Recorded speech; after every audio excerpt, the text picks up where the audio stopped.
And Constanza, Brazil is in a very interesting position. You have had G20 now, just in Rio in November. You'll have the presidency of Brics next year. So you representing the Brazilian companies and corporate world, how do these companies actually make the best out of these two worlds? You're one of the few countries that are actually in both groups, and what can the private sector take from this? Thank you very much. It's a pleasure to join for the first time the World Policy Conference, which is extremely interesting. And thank you for the opportunity to bring the private sector perspective and the southern perspective. As you said, I think Brazil,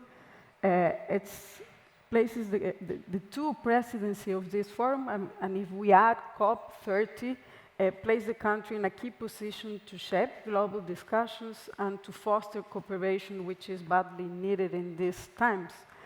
And I think that before going into the contents on the synergies that you mentioned, some general comments from the Brazilian perspective. So despite the differences that we see in terms of composition, geopolitical views of these two groups, G20 and Brics, they should be seen as complementary, as Trudy was saying. And this is particularly more true for Brazil, a country which pursues equidistance in terms of foreign policy. And at these times, by balancing relationship with different powers, Brazil creates more strategic opportunities for the private sectors and to diversify economic opportunities. So I think that while the economic integration across these forums, specifically in terms of the BRIC, may take some time, and if we'll have to see, and the expanded BRICS are still in a very early stage to know what will happen, as my colleague from the US Chamber was saying yesterday, I think it reflects that they already represent important market for businesses in the short term. So the active participation in the discussions in these forums is strategically and is badly needed in terms of the private sector agenda for the economic agenda to move. If we see from the government perspective, just quickly to remind, what are the main priorities that Brazil has established for these two presidencies? For the G20, fight hunger, poverty, inequality, address sustainable development across economic, social, and environmental dimensions, and advance global governance reform to reflect contemporary realities. If we look into the BRICS priorities, which the Brazilian government has already given a quick overview, and there will be detail along next year, since it starts in January of 2025, we see 5 priorities in terms of the government. Reform of international monetary and financial systems, artificial intelligence governance, climate change, about coordinating efforts for COP30 and other issues that are unaddressed topics in the UNFCCC framework.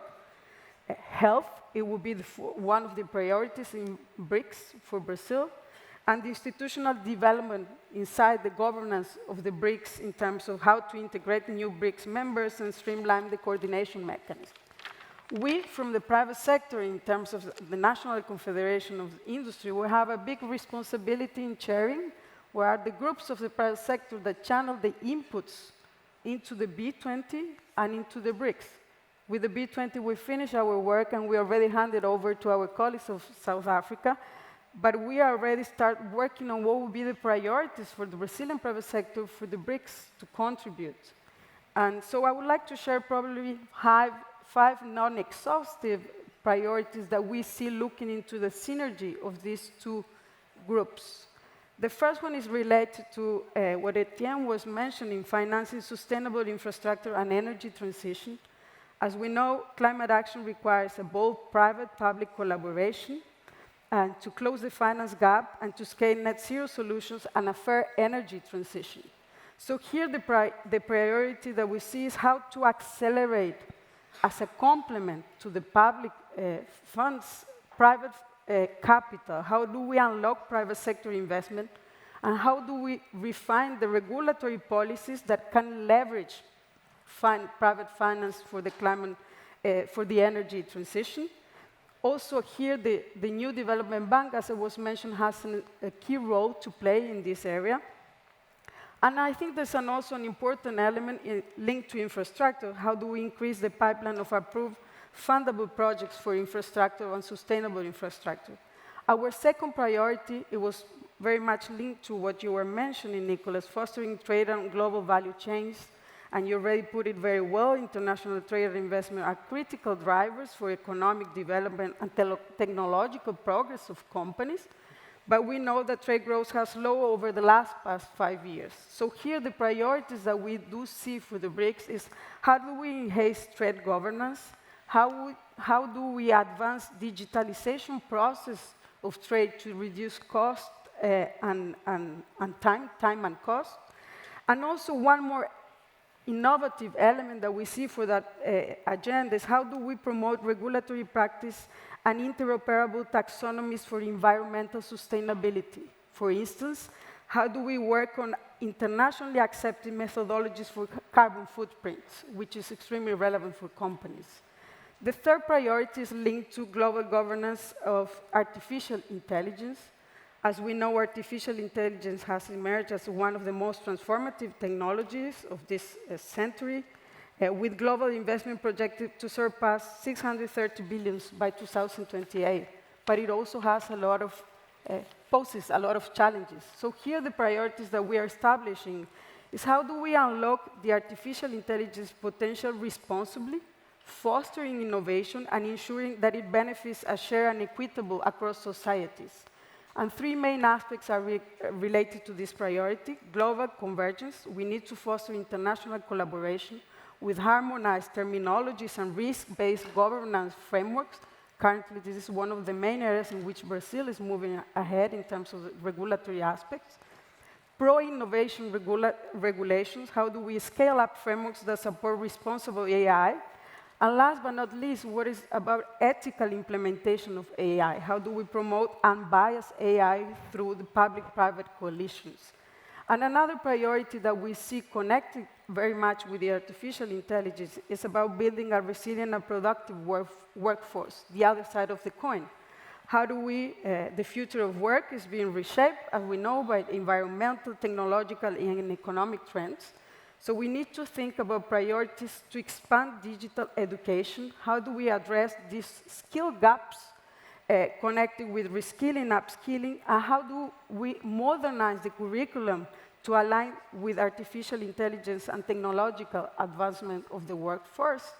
And last but not least, another priority that we're putting in terms of the Brics agenda, and then we also work on the B20, is sustainable food system and agriculture, especially for Brazil. Agriculture faces challenges that are related to climate change, food insecurity, greenhouse gas emissions. So here the idea is how do we put priorities, policy priorities in the groups and agenda that foster sustainable productivity growth through biotechnologies and digital agriculture, while we strengthen at the same time a priority that is connected with trade, the multilateral trade system. How do we eliminate trade barriers, which are extremely important to addressing the food security agenda? So quite in a nutshell, those are the main 5 areas that we're going to work in the Brics Business Council next year. And of course, this will be discussed with the several private sector from all the countries, the expanded countries, and we hope to make consensus along those lines. Thank you very much. Great, Constanza, thank you very much. I think it's fascinating to see that what sometimes some people see as antagonistic organizations or groupings are actually quite complementary when you see it from a Brazilian perspective or from the private sector perspective. So really interesting, and also all the best for next year. I think having G20 and Brics within 12 months is quite an achievement.